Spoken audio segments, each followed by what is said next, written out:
All right, a little bit of a stream before our Saturday night game, assuming it happens, because alternating Sundays, it just really all depends. Sometimes people just want to take a break. We will not be playing Vampire tonight. I will be running something, and I'm planning on surprising the hell out of my players. I've already got a bunch of characters made. I will, of course, let them pick the character that they get to play. I'm not going to, be crazy like that, even though I have in the past been exactly like that and been like, here's your character, or made them random and then pick from a pile. But this time I'll probably, let them pick, and then if they if two people want the same character, if I have to, I'll make copies, because all I did is just copy some archetypes. Otherwise, it'll be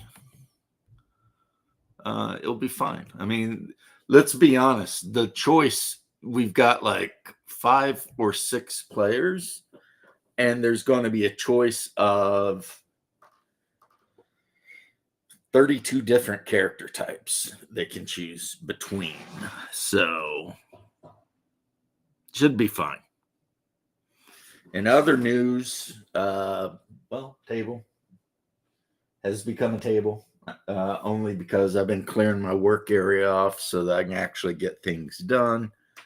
So, like I showed off, I got, this fairy done. I got a couple other fairies done. I got a thrall from Talislanta mostly done. I need to do the Roporaptor, but I did a weapon swap on him because I did not like the weapon. And a while back, I had on my Christmas list all the Reaper weapon packs, and I got them. So, Now, what I want to find is my Tombstone Gray quick paint, so that I can paint all the clothes on this this unit of Trench Pilgrims, which was made using Warhammer, Fantasy Old World, whatever they're calling it these days, flagellants. And I want them all to just be wearing like a light, kind of dirty gray, which I can dirty up even more, with some of my washes and stuff. So, pardon moi. Beowulf blue could be a cool color, but I think that's the color I wanted to use for my Cossacks. Yeah, I have a Trench Pilgrim force made up entirely of Cossacks. Because I downloaded some Cossacks that were about that era, World War II or World War I, somewhere in there, and done them all up for Trench Crusade. Now, I made you guys an amazing video yesterday. I mean, I have to brag. This video, the one I made for you guys, was absolutely amazing.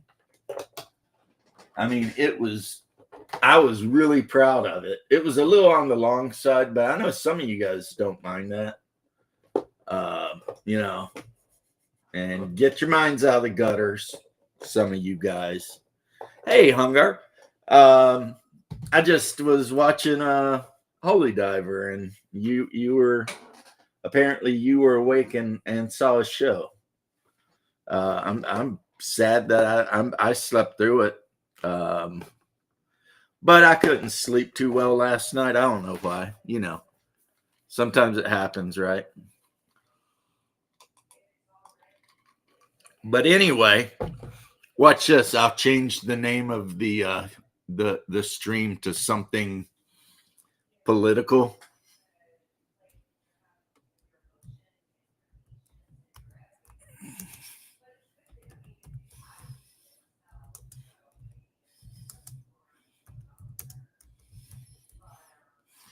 And all of a sudden people start showing up.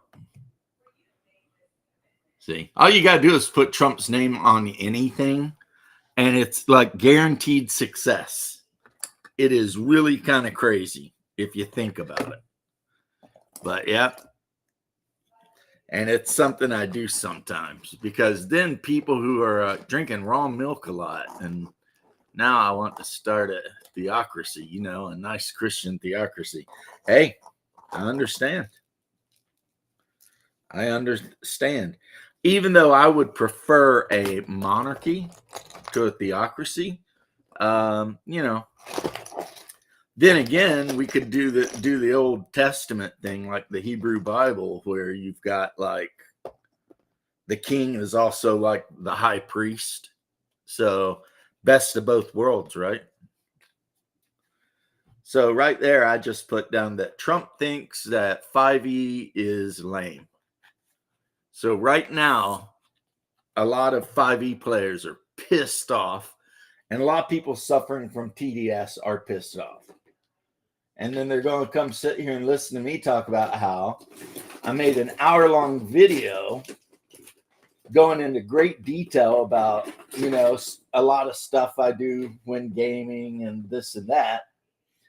And there'd been a glitch in the program, as happens occasionally, and it had turned my mic off for like the whole video. So I basically did this whole 45, 50-minute long video with no mic.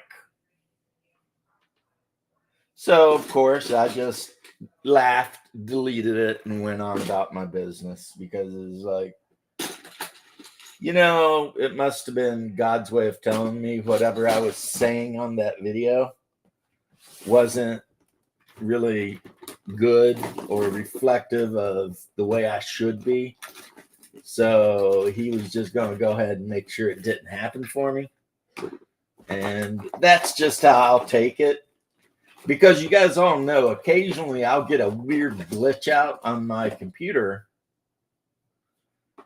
And it will, for unknown reasons, turn my mic off. See, 5 people jumped in real quick as soon as I changed the name of the channel. And then as soon as they realized that I wasn't like ranting or carrying on or anything, they all left. But it's like, got you to look, you dumbasses. Like, if you're looking for all the drama with your baby mama, you come to the wrong place because I don't care enough about it. It's like, will I tell a TDS deranged maniac that no matter what he thinks, Trump is his president? It is the way it is. Yeah, I'll do that, because it's fun to watch them lose their damn minds. Is like, look, at no point did I ever say Biden's not my president. And the reason is because I'm an adult. And I understand how our system works. And when someone wins the presidency, then they're the president. That's just the rules, right? And I'm not saying I'm a huge fan of always following the rules, but when it comes to little things like elections and stuff, yeah, we follow the rules. And so these people who think they're part of the resistance, they're the same people who are all like, the January 6th guys should all have been locked up forever. And it's like, but what you're doing is actually worse. I mean, you're literally calling, basically, some of these idiots are calling for the president to be assassinated or for there to be a coup, violence in the streets. I mean, if that's not insurrection, then that is the biggest problem with that side, is that they are just so inconsistent in their beliefs. It's like they're so convinced that anyone that disagrees with them is a bad person that they've convinced themselves that therefore since anyone who would dare disagree with their political shenanigans is a bad person, they can do whatever they want to that person, and it's all justified. And that's what's crazy. You'll have these guys. It's like they're just crazy. That's all there is to it. They're just so like, I can do whatever I want, but if you do anything, I'm gonna accuse you of stuff. Satanic's what it is. Okay, there we go.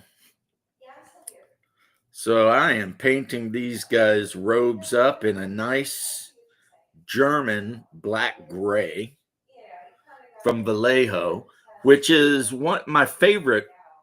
I like to use this instead of just using black a lot of times because it's a very dark gray, but it allows you to still do shades and stuff.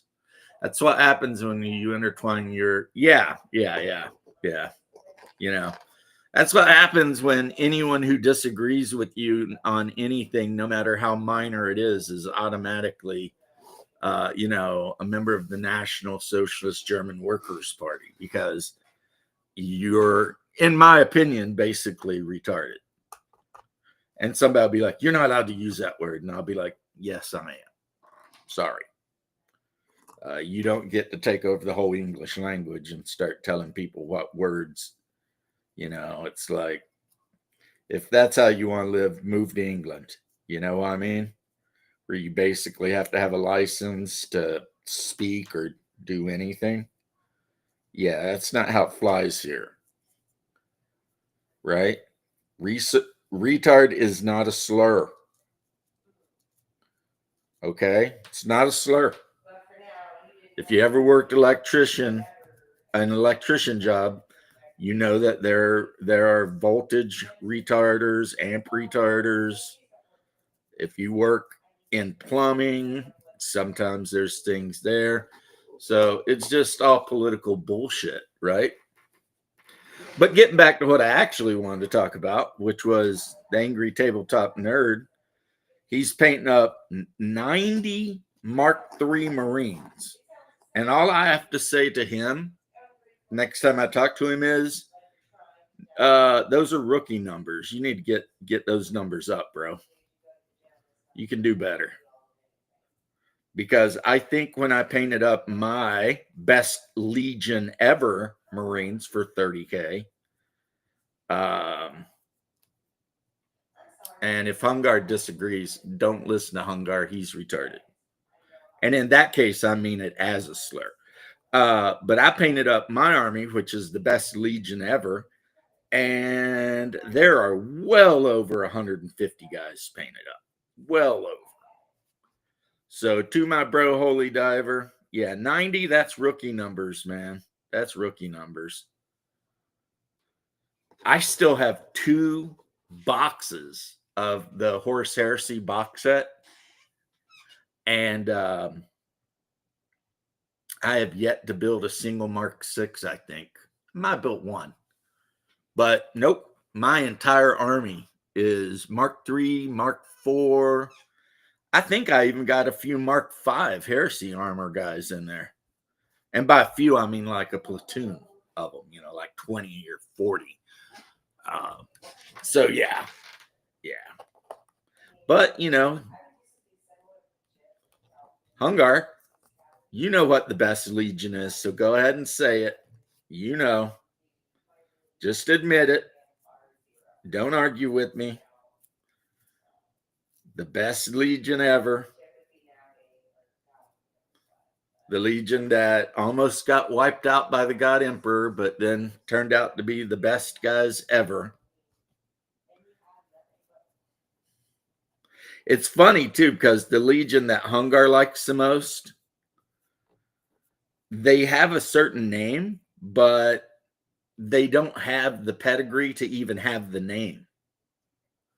It's like, whenever they named that Legion, it was like, what are you thinking? Yeah, of course. See, he's going to say the first. Dark Angels. You know what the Dark Angels don't have, Hungar? An angel. But the best Legion, you know what they do have? An angel.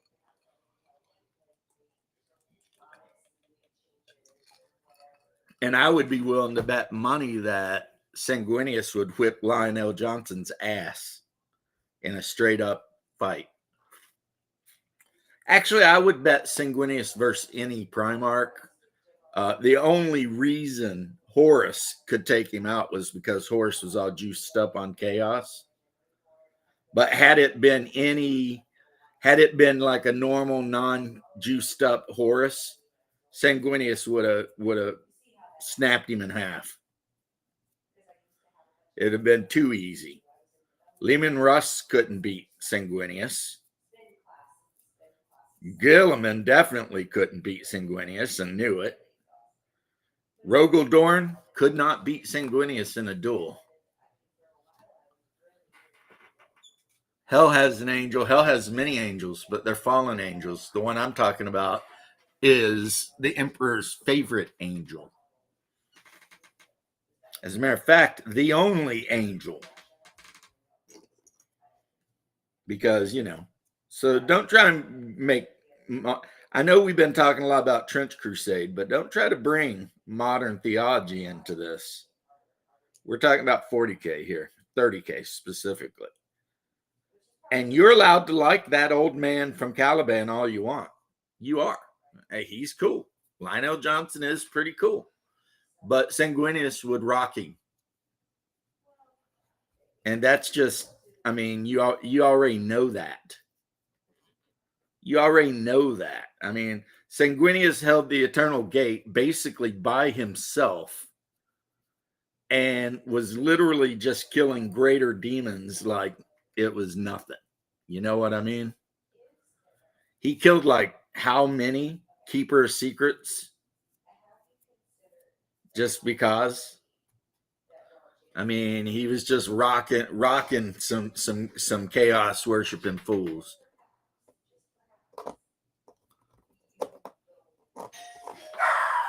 Oh, let me get the door. I'll be right back.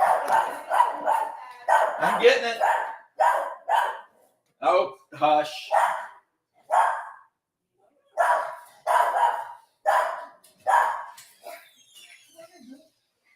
I know, I'm a little early, but not that much early.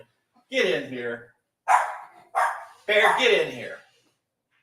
He's going to stand out in front yard and bark at you while you're already in the house. I'll tell you what, that dog. What was that squeak about? You hear that squeak, guys? yeah. Okay. But anyway, so Hungar, it looks like, has no argument because he knows he's wrong. So, yeah. Now, Holy Diver is painting up Iron Warriors, and I have to admit that if we're playing Chaos, which I do have a Emperor's Children army, but my next favorite would definitely be Iron Warriors. And the animation they did on Warhammer TV back when I subscribed, I don't anymore. Iron Within, Iron Without, or whatever, was actually a really good one.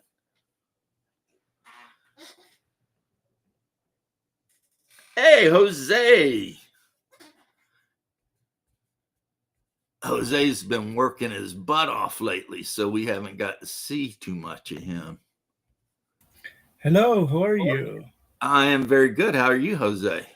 Well, I am very busy in my new job, and well, it is very mentally depleting, but also I am very happy there because people are good, and the kind of work I do is very entertaining. The only bad side is, well, not a great thing to complain about, but the only downside is that I have not had any time for board games. But there is some good news too, is that to celebrate this, I bought ISS Vanguard, and I will probably start playing it when I retire one of these years, because I so basically it is going to be a good experience. Well, I have good. been yeah, I have been told that it is a mixture between XCOM and Mass Effect. So basically, it is like you manage your ship and then you manage the landings on the planets, and you have a story, and it is a good story. And so basically, and also you need to read a lot and you need to throw a lot of dice. And this is what I have been hearing. So I have the box right there unopened. And one of these years, I will be able to open it to play it. Nice. It requires a big table. How are you? I am good when I'm not, playing board games or whatever. I've been wasting a lot of my time playing Ark, a Squirrel Hermit, which is basically, if you're not familiar, you wake up on a weird place and there are dinosaurs and various other things running around, and you can actually capture and train them. Wow. So it's like Interesting. Pokemon, but with dinosaurs. And also, you can make tools and you can harvest materials and make houses or forts or whatever. I'm a little sad because I had a Stegosaurus and I really liked it. And I was running through the woods at night with my whole gang of dinosaurs because we were on the move. Well, I say dinosaurs, but half of them are not dinosaurs. Like Ankylosaurus is not a dinosaur. It's actually more of a weird blend of an egg-laying mammal. But anyway, I digress. And we got attacked by a T-Rex, and we killed it. Oh, And yep, I got my laptop. It took 3 months, but I got. So we killed the T-Rex, but it killed my steg. I at the time was riding on a Triceratops, and so I was dishing out the damage on that T-Rex, just charging it, blam, blam. I have not even loaded Stalker 2 yet, not your Echo. So no so, cheeky breaky yet, but I've been playing Ark. And another game that's made by, I guess, a Russian company called Manor Lord. It's still in like pre-release, but yeah, the company that makes it's called Slavic Horse, and you're basically the lord of a region of. I usually play the German river map, and you got to pay taxes to the king, and you got to guard your land from bandits, and also, the other lords. If you're not paying attention, they'll creep in and okie doke you. You know what I mean? sounds very interesting, very Yeah. entertaining. Yeah, you kind of it's kind of like Sim City in a way because you draw boxes and then that'll be like you designate an area as the housing area and then the market area and then you can put actual buildings that are like craft buildings down, and then the people will build the houses, and you can of course modify the houses if you want. You can like uh put chicken coops and stuff in houses. Hey, what's up, Satya? Yeah, just waiting for whoever's shown up tonight to show up. One of the players is already here, but he's probably out on the back porch smoking. I've decided the game I am running tonight. This might be the only night we play it, but I'm running it and the characters are all made and ready to go. So tonight we're going to be a bunch of weeaboos. Wow, interesting. Yep, because we are playing L5R first edition. Yes. And I downloaded, printed out all the different character types. So I'll just let the players pick which tribe and or clan and whatever they want their character to be, whether it's dragon, unicorn, whatever. And then the adventure because the characters are not children, instead of going through their Genpuku, they will be called. I forget the name of the castle. I'd have to look at the map, but they're going to be called there to do a challenge to see if they can become members of the Jade Magistrate. And what the Jade Magistrate is basically a group of. Oh, someone else is here. They're basically a group of. It could be any clan, but they travel around the empire, seeking out the Shadowlands, Taint and stuff like that. Have you ran Baptism of Fire yet? No, because I've had a hard time getting some of the players to play.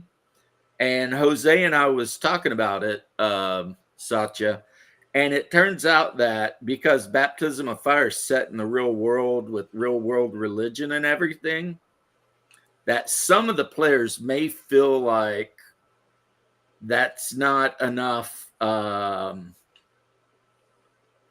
Like they're playing to get away from the real world.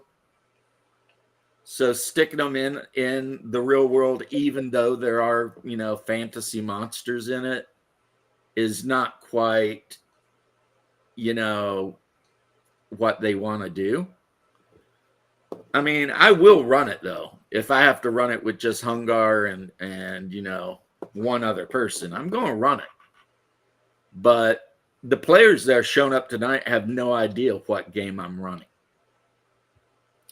As a matter of fact, I think they think I'm running Talislanta. But at the last second, I was like, well, I'm probably only going to get to run this game once or twice with these guys. So it's going to be L5R. How you doing, Bear? I'm good. How you doing? I did print out all of the archetypical Crab Clan guys. So unless there's a big argument, you'll get your pick. And if there is an argument, you guys can roll off. And you can choose whichever Crab Clan guy you want to play. There are 5 or 6 different guys. Because, of course, you've got the Hida Clan Berserker. But you've also got, like, the Caillou Clan Scout. And, the whatever the Shugenja that they have, Yakuma, who generally do nothing but they're actually like Yakuma Inquisitors because they spend all of their time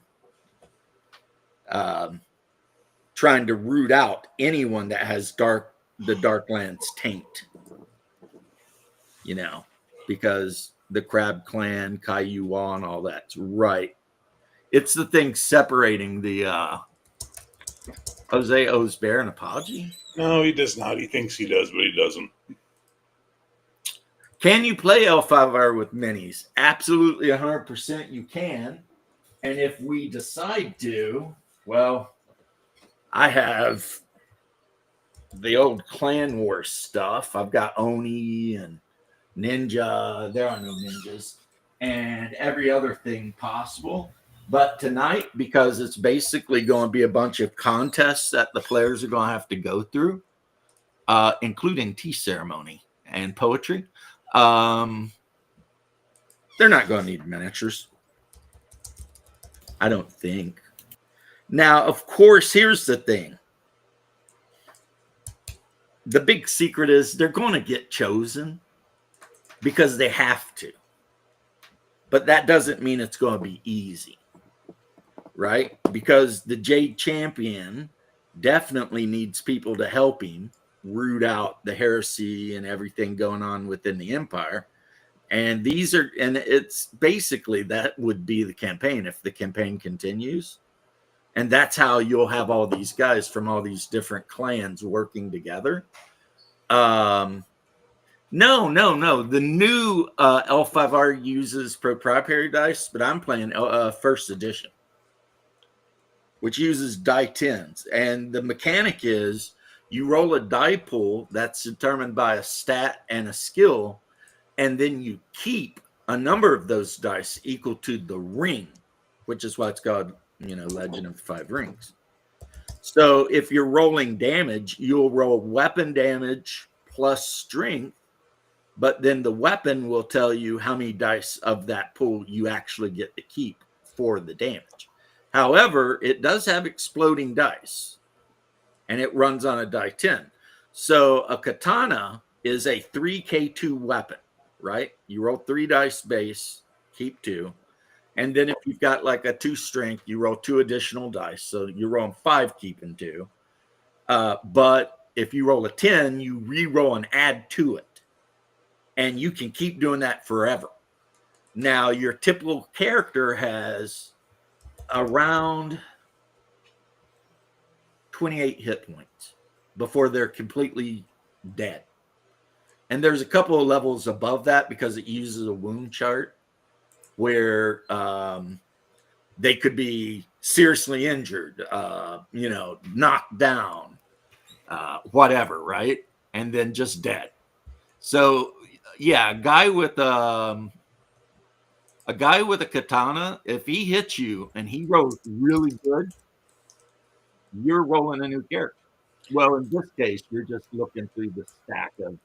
I might throw everybody for a loop Yeah. and not play my regular style and go ahead and take a Crane Clan dueler swordsman. There isn't a Kakita duelist in the stack.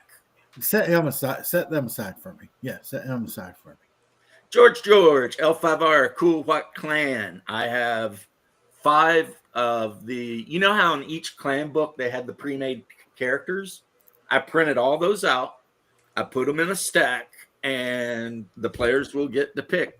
Like one of the ladies, I'm pretty sure, is already claimed unicorn. Yeah. So unless more than one person wants unicorn, and if more than one person does want unicorn, it's okay because there's 5 different unicorn players. And Well, if they both want to play unicorn battle maidens or whatever they're called, I'll just reprint. They can both be the same thing. Set the dueler aside for me. Well, I mean, it depends. If someone else wants to play the duelist, I might make you guys roll off. Or they can just fuck right off. Look at you. You think, I mean, I understand and it's not wrong, but you think you get special treatment because you're my brother. No, I get special treatment because I'm actually one of the most decent role players you got. I'm just let that go. I can be very serious when I want to. Yeah, for 2 sessions, and then you start being goofy again. Nope. Jose's back. I didn't even know he was gone. Hungar is generally a pretty straight up guy in games I run. But then again, if he starts getting out of control, I think You never threatened me enough, Bear. No, yeah, that's what I so want to that's the problem, Bear. You got to be able. See, you're too far away. See, me, when we used to play at the same table, there was always, the players knew there was always the immediate threat of violence. And it kept them in line. And they ended up being really good role players. That's healthy. It is healthy. I'm the DM. That means the hierarchy starts with me up here and everyone else under. Asperger's in your family, dude. I probably got all that shit. I just don't worry about it. I mean, you can ask Hungar. I have had to whip somebody's ass once or twice at the table for acting up. Hell, Hungar killed a guy's character like twice and made him cry. Well, Clan is awesome. My favorite clan, because I started with the card game, and I actually won the Orlando Open L5R tournament back in the first edition, Lion Clan. Matsugoi, Ancestral Sword of the Lion, Strength of Purity. Guess what? Round 1, you have destroyed somebody's province. You know what I mean? Or round 2. It's round 2. It wasn't my fault that I had to kill that dude's character. No, it was his fault, and he deserved it. And now he's in jail getting beat up all the time, and he deserves it. Because I was a battle rager, and I was in full on freaking berserk mode, and he cast a magic missile at me. Yeah, what do you say? He was mad because you chopped a mage up so bad that the potions he was carrying got crushed. So he cast magic missile at you. But you remember when our brother from another mother had to kill him because he kept casting AoE effect spells, and he would always make sure that my bro Marcus was in the AoE. Just barely, but just in it enough to get damage. He was constantly casting Cone of Cold. Yes, Cone of Cold, and he'd always make sure the Cavalier was just barely in it. And eventually, James is the Domio. That is a fact. I do not I tell my players, if you feel like I did something wrong, we can have a nice sit down at the end of the game. And if you're right, I will correct whatever it is. But while the game is going on, you play the game. And if you think I got a rule wrong, question it, because maybe I did it that way because I freaking wanted to. Jose, you're going to play Talislanta eventually. Awesome. Your wife might love it.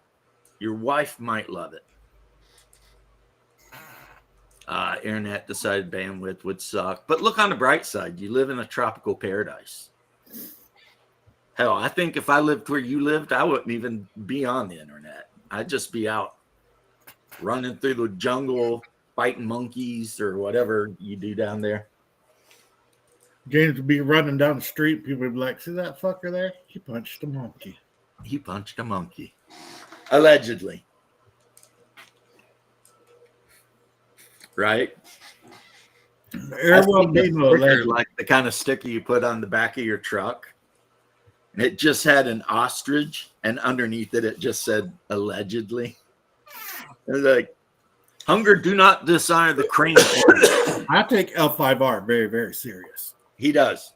My madre, my mom, my real life mom, she loved to play clan samurai. Not duelists, though. She generally liked the Iron Clans, the Daidoji, which are the Crane clan that actually fights wars instead of just challenging everyone to duels all the time. I'll tell you what was crazy of all the clans, like the Unicorn clan, they get to start out. Their clan is rich. So, like, certain clans are poor and they start out with like barely anything and no koku or whatever. But if you play Unicorn clan, you get like a horse, heavy armor. Okay, Bear. Like you get all the best stuff. You get money and it's like, why are the Unicorn clans so freaking Because they got all the horses. badass? And then the warrior maiden, and they can only be females. They're basically paladins, Hey, you know what other class you could play? What that? You could be an Isizumi. Oh, yeah, that was my first character. Yep. Dragon Tattoo Warrior. There's a Tagashi Izizumi. Game prep. Watch Yojimbo, right? Or Ran, or Ran, however you want to pronounce it. Watch something with Kurosawa, and you'll be ready to go. But yes, this campaign, all the players from their many disparate clans are going to be called to the castle where they will be put through trials, and unless they do something really, really stupid, they will become basically deputies to the Jade Champion.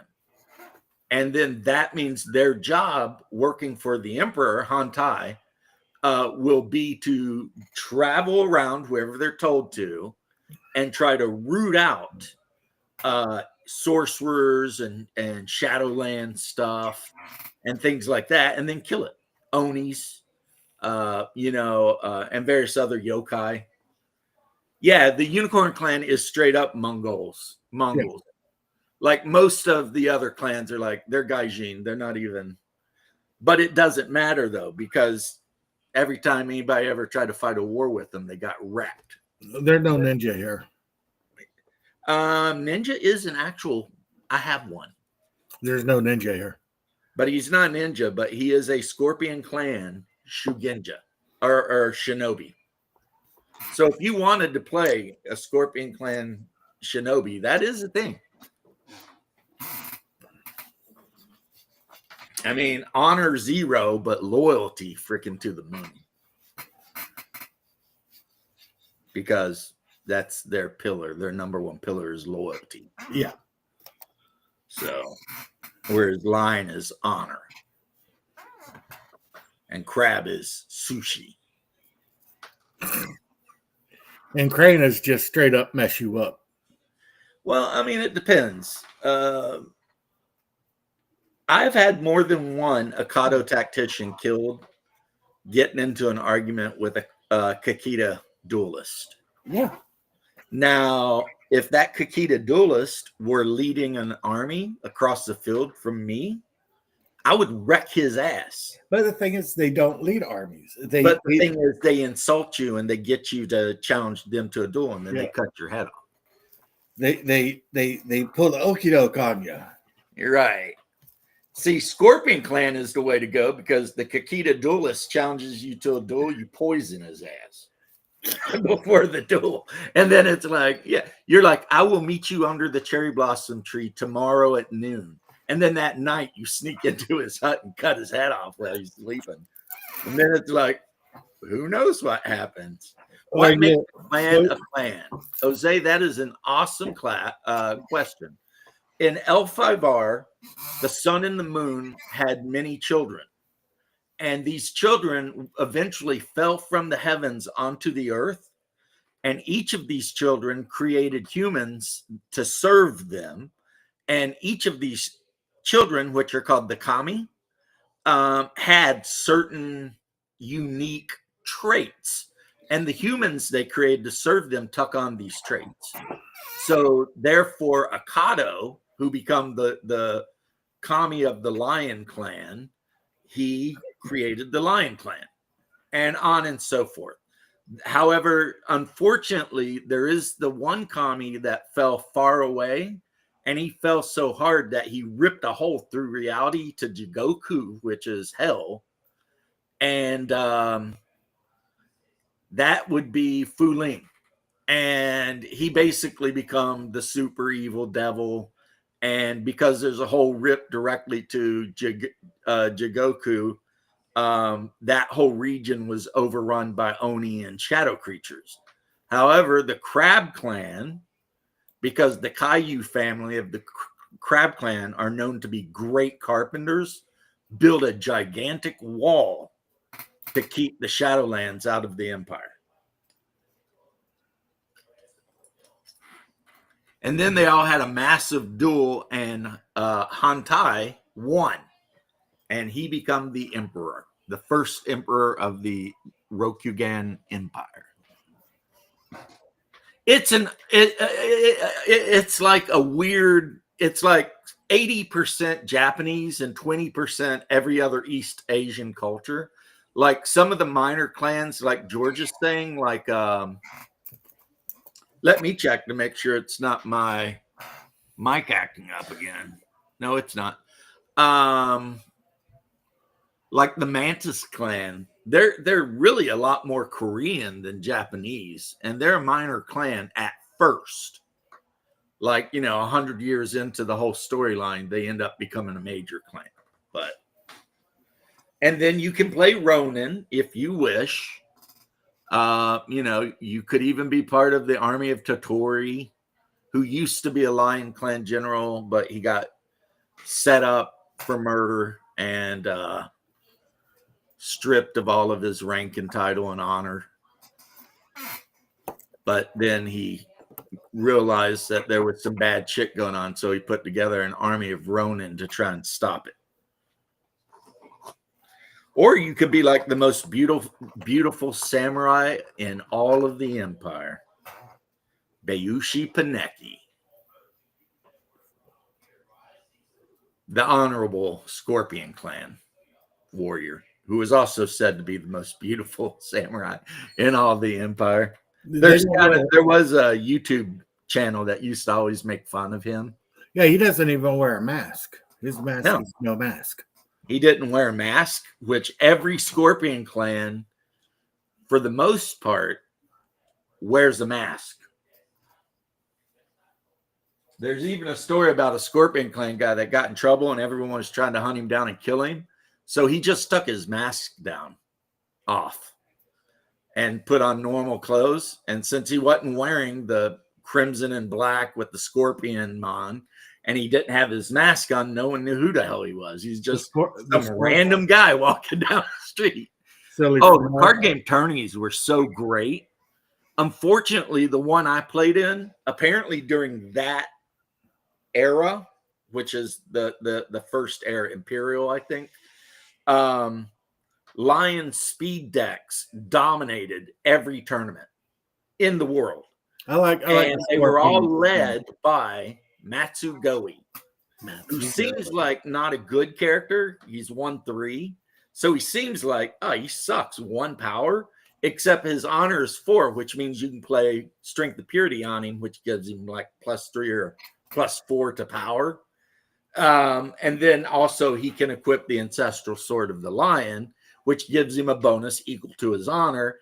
So all of a sudden, this guy can just by himself, without any armies or anything, wreck a whole province, you know? So when they went to the next part of the storyline, they had Matsugoe basically killed. I mean, there's more to it than that. He had to escort somebody outside of the Empire, but it was basically like, hey, get the F out of here. You're OP. We don't need you in the game. You're jacking everything up. And so that's what happened. Well, I will see you at about what, 7 o'clock? 6:37ish. I'll call you. All right. We're just waiting for everyone else to show up. There's a board game called Kanagawa that is about becoming a Japanese painter of landscapes. I have samurai swords. It's called something new now, but it's basically Risk, except set in the warring period of Japan. So when you pick your leader at Shogun from, yeah, Shogun, samurai sword, whatever they call it. They reprint it and then change its name. And it's a really cool game because you can bid for initiative and buy troops with Koku. And I mean, there's a lot to it. You can hire like geisha assassins to try to, kill an enemy general, or because you can't just, if you want to have an army that can do offensive moves and take territory, it has to have a general. Now you can garrison troops in a territory, but unless they have a general leading them, they're just going to stand around like a bunch of douchebags.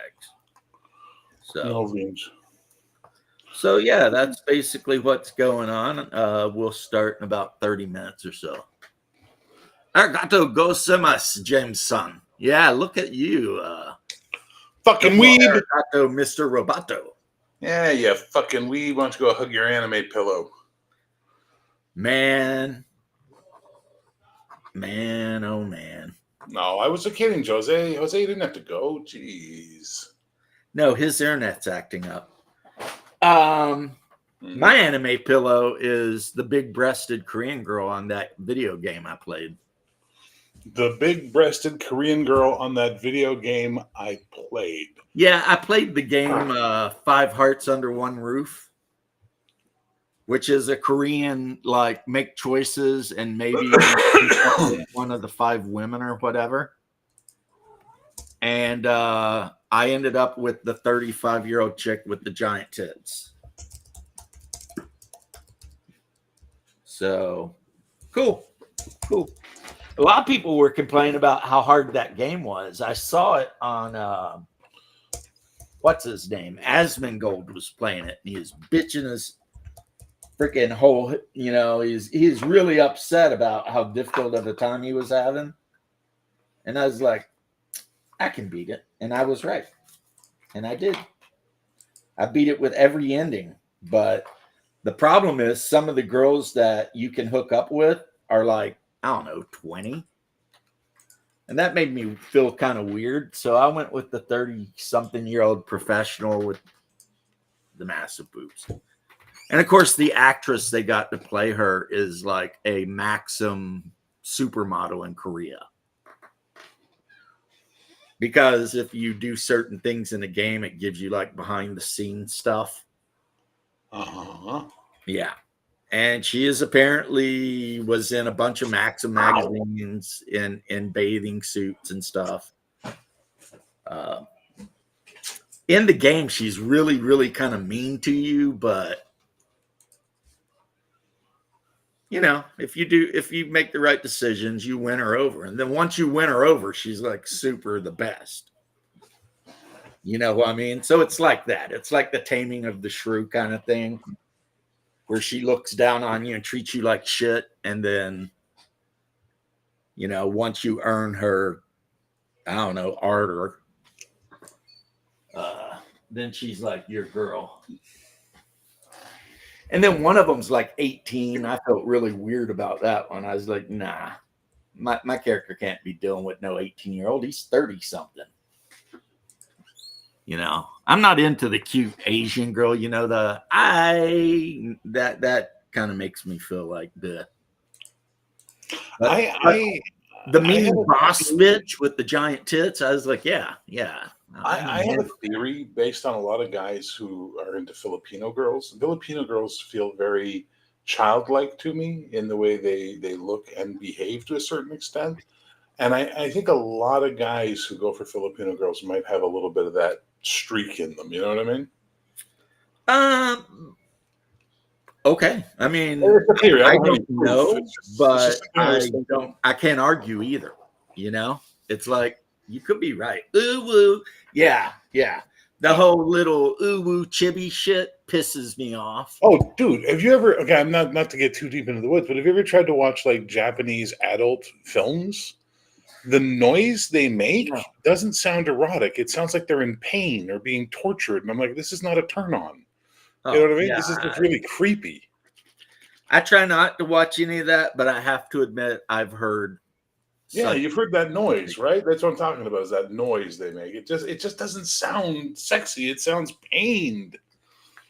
Yeah, but I think they're trained to do that because it's supposed to make the men feel like all big and bad and stuff. Yeah, I get where it comes from. It just creeps me out. That's all I'm saying. Like I said, I went for the mean girl. And she's also the oldest one. So maybe that's a thing. Maybe, I've got a problem.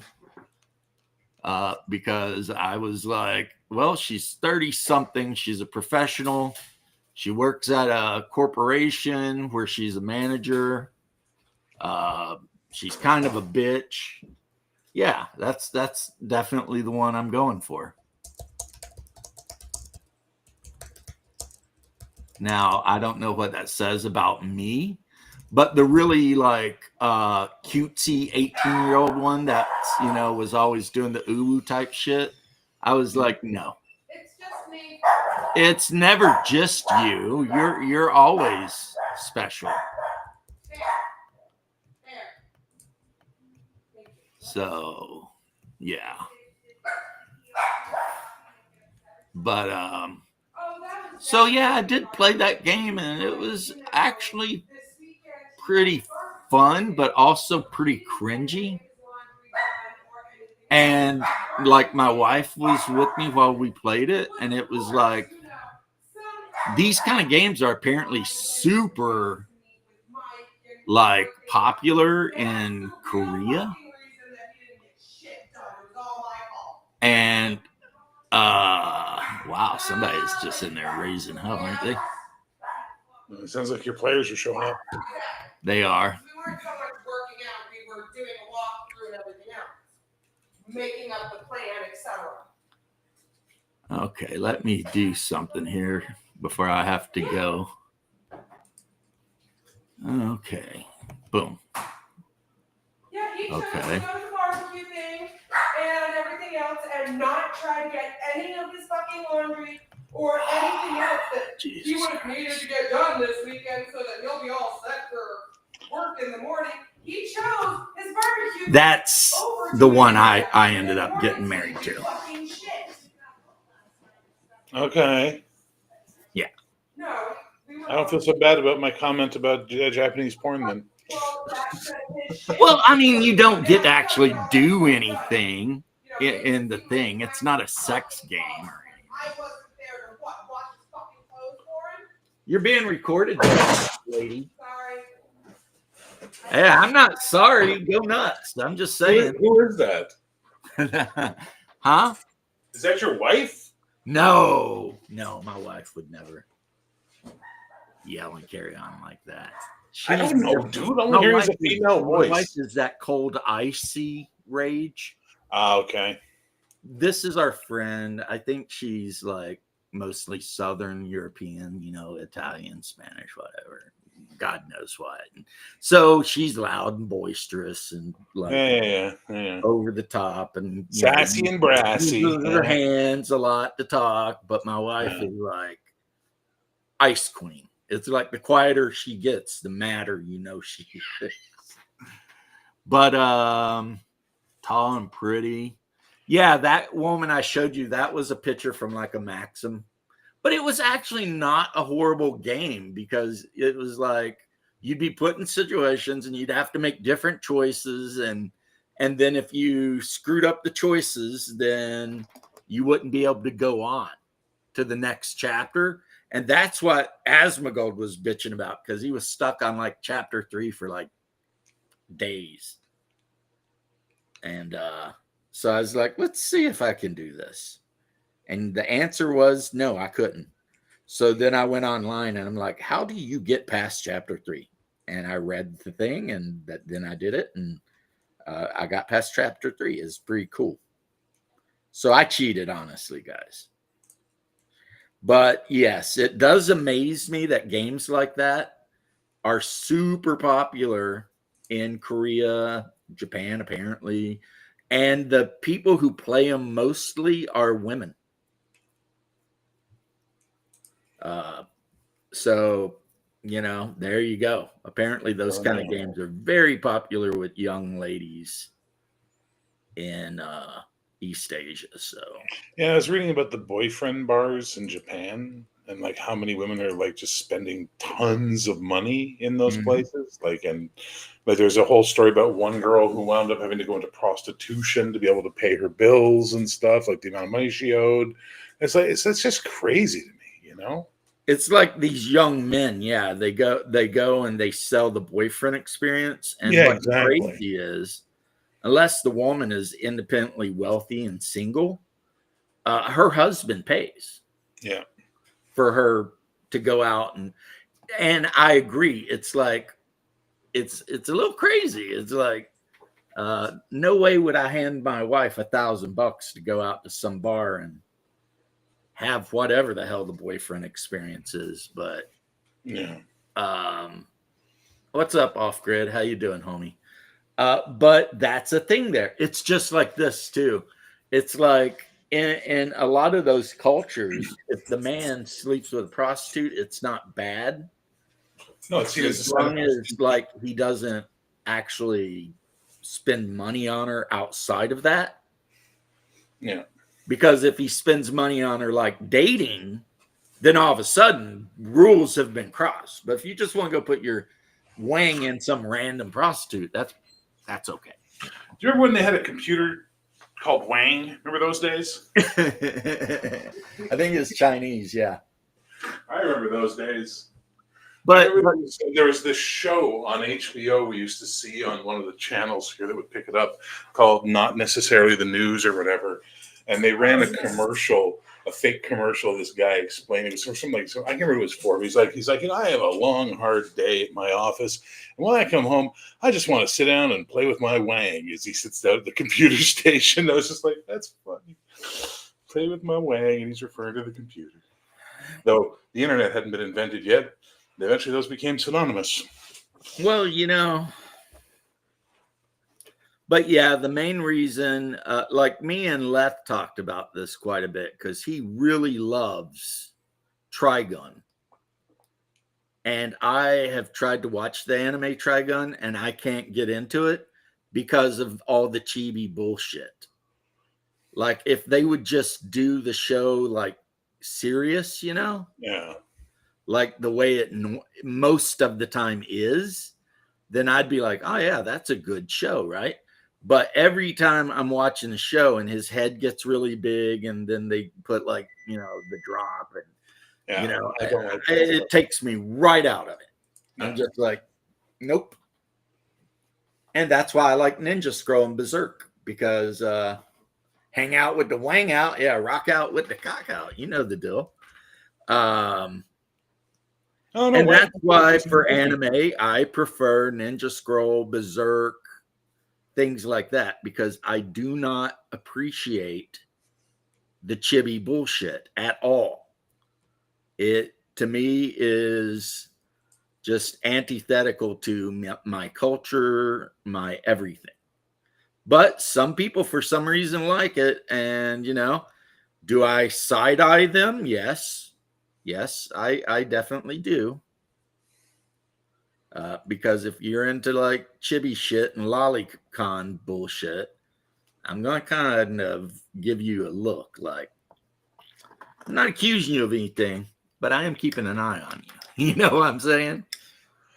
There is a disturbing amount of MAPs in this world, I've learned, and it really disturbs me a lot. Yeah, to the point that they admit it, like on X. But oh my god, you have to remember this though about their particular culture is they only very recently increased the age of consent from 12. Yes. Now, to me, that is insane. But apparently, up until like a year or two ago, if you wanted to marry a 12-year-old girl, knock yourself out. That's crazy shit. Anyway, I got to go. My supper's almost cooked. So you have a good game, sir. It was nice to see you. Oh, nice to see you too. I thank you for dropping in and listening to me rant about my games and stuff. Hey, Squirrel. Squirrel's doing his thing. Well, two of the players are here, and it sounds like the boyfriend of one of the boisterous young ladies may not be showing up. Oh, well. Yeah. But that's okay. I've got, 5 players. That's more than 6 players, more than enough. Actually, this game would really play better with less players, but not a fan either. I know it's like I watch Crunchyroll and it's like it's really like walking through a minefield because there'll be an anime and it'll look really like the advertisement will be cool, but then you'll start watching it and like then I start feeling like a creep because I'm like, what's going on here? This is just very strange stuff and not, I think, really appropriate. Now, before anybody gets upset, I'm not saying it's illegal and people shouldn't watch it if they want to, whatever. I'm not saying that. I'm just saying it ain't for me. It's not for me because the chibi stuff I just think is stupid. And their obsession with trying to sleep with family members and underage people, that's disgusting. And that does seem to be a reoccurring plot.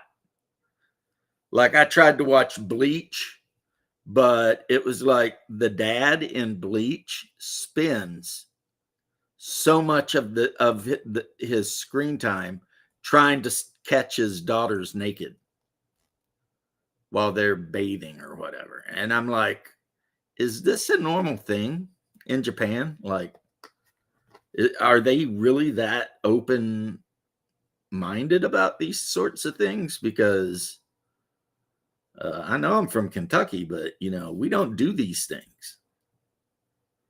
But Like in Sword Art Online, the relationship between the main protagonist and his little sister verged on very weird. Because like every time any girl would want to show him any sort of attention, his little sister would freak the F out. You know what I mean? And get jealous and everything. And it's like, that is not, as an American, a normal thing. But hey, you know, I'm not Japanese. I've never wanted to be Japanese. I will never go to Japan. It's like 20th on the list of places I would visit. So, you know, whatever, you know. I would much rather go to Greece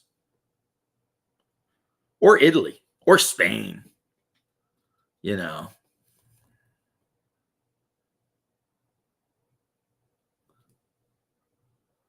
So anyway, yeah, that's all I got to say about all that. So I'm going to show off a figure I just painted, like literally just now painted. And then probably, I need to base him obviously, and then probably start lining these cats up.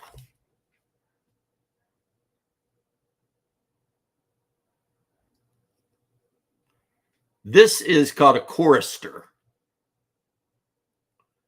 It's a person who realizes that they're not a good warrior and they're just never going to be worth a shit as a member of the Heretic Legion. So they basically sacrifice themselves on the altar to the Infernal. And a big part of it is they try to cut their own head off. And then if they are chosen by the powers below, they come back. At which point they finish sawing their own head off and then carry it around, and it sings the hymns that they learned while they were in hell, which of course means everyone within a certain radius effect around this guy has to take all kinds of fear tests and shit like this. So what does it really mean? It means, where is he? Right here. I haven't started these guys off too much at all. No, not this guy. Where is he? One of my favorite characters in the whole game, honestly. Let's see if I can find it, though. Here he is. It means that if you're ever playing the forces of New Antioch, which are the forces fighting for God, one of the forces fighting for God, you want to take one of these guys. This is a sniper priest. He is a priest and also a sniper, because that way, if that chorister's across the field making trouble for you, you just go ahead and blow his head off and call it a day. There aren't too many things on the bad guy side that this guy won't handle. However, it's like that game's a rock, paper, scissors game. So there's demonic death commandos that have stealth fields and shit. So if you leave your sniper priest without any bodyguards and shit, you know, then a giant semi-half demonic thing will come out of stealth like Predator and rip him to bits, because that guy's not really good in a fight. And then over here, I am working on some Prussian shock troopers. And this guy's actually got a big giant ass orichalcum sword, which is what the Prussian shock troopers use to destroy enemy tanks. Because they literally just run up on the tank and cut into it. Blah! Because they've got the magic orichalcum blades. And then this guy, I removed his arms because he had a different weapon set. And I decided that I wanted this member to have a submachine gun. So he's got a Thompson 45. Now, the game so far, they haven't said whether America exists or not, but there's an awful lot of American equipment being used by the good guys. So, whatever. And then these guys here who have had the metallics done, and I need to do all their weapons, This is a full war band of Byzantine troops. So these are actually Varangians. And even though Constantinople has fallen to the forces of hell, these guys' whole point of existence is to get it back. And you can see they're led by, you know, their warrior priest. And this guy's got BAR. And anyone with a sword also has a shotgun. And half of them without swords also have shotguns. Because, I mean, these are basically stormtrooping. This is their lieutenant. He has binoculars, a submachine gun, and a sword at his waist. And he's got a big freaking spiky trench shield on his back. So he can dish out the beats at range with that submachine gun. And then when he gets close, pull out that shield and sword and, you know, put it on somebody. Oh, this guy right here. Yeah. This is a special guy too. He's a trench engineer. He's got a submachine gun. He's wearing extra heavy armor. And his job is to basically find and remove mines and stuff like that. So I've got my trench engineer. I've got my lieutenant, my cleric, and then I've got 5 stormtroopers. 2 of them are armed with automatic rifles, and the other 3 are armed with tank buster swords and shotguns. So, yeah. And that's pretty much a Trench Crusade army. This is my small one because, well, it's 9 guys. These guys are all equipped like crazy style. You know what I mean?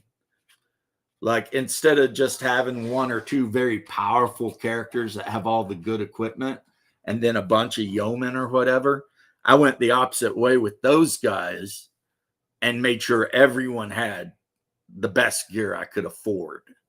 So now this guy will eventually be a Lion Clan samurai, which means now that the white primer's done, he will get a wash of snakebite leather. Because the Lion Clan guys, a lot of times they wear a snakebite leather brown uniform. And yeah. And then I'll paint the lion mon on his shield on the back, or his flag on the back. And as those of you who know a lot about Japanese warfare know, the katana was rarely the main weapon they used. More often than not, it was an iron-spiked Yari spear. That is the main weapon of looking forward to when Inquisition starts trending again. Deus Vult. Yeah, God wills it. Now, the only parts of him that won't be brown is his helmet. The top of that will be still. And there's a couple of parts on him that'll be different colored, but yeah. Anyway, I am going to take off. Thank you guys for joining me for this hour. It went quick. And I'm going to start trying to get the cats lined up. And you know how it is, herding cats. And, you know, Jose, thank you for dropping in. Sorry that your internet had problems. But I will catch you guys